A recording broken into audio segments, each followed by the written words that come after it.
KGF chapter 3 KGF chapter 2 climax సీన్లో Rocky తాను సంపాదించిన మొత్తం బంగారం తీసుకొని ఒక పెద్ద షిప్లో సముద్రం గుండా ప్రయాణం చేస్తూ ఒక్కడే ధైర్యంగా వెళ్తూ ఉంటాడు. అప్పుడు నావీ సోల్జర్స్ మిసైల్ సహాయంతో రాకీ షిప్ పై దాడి చేస్తారు. అప్పుడు రాకీ సముద్రంలో మునుగుతున్నట్లు, అలాగే రాకీతో పాటు మొత్తం బంగారం అంతా సముద్రంలో మునుగుతూ ఉన్నట్లు చూపిస్తారు. కానీ చాప్టర్ 2 సినిమాలో రాకీ ఖచ్చితంగా చనిపోయినట్లు కానీ, రాకీకి గాయాలు అయినట్లు కానీ, బ్లడ్ వచ్చినట్లు అస్సలు చూపించలేదు. ఇంకా రాకీ బతికే ఉన్నాడు అనడానికి ఇప్పుడు మీకు 2 బలమైన డైలాగ్స్ని గుర్తుకు తెప్పిస్తాను.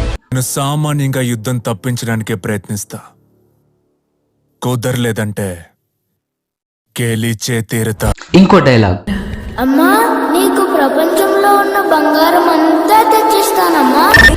ఈ డైలాగ్స్ మనం వింటూ ఉంటే ఒకవైపు ఎమోషన్, ఇంకోవైపు గూస్ బంప్స్ వస్తాయి. సో ఈ డైలాగ్స్ లోనే అర్థం ఉంది. రాకీ తన అమ్మకు మాట ఇచ్చాడు, ప్రపంచంలో ఉన్న బంగారం అంతా ఇస్తాను అని.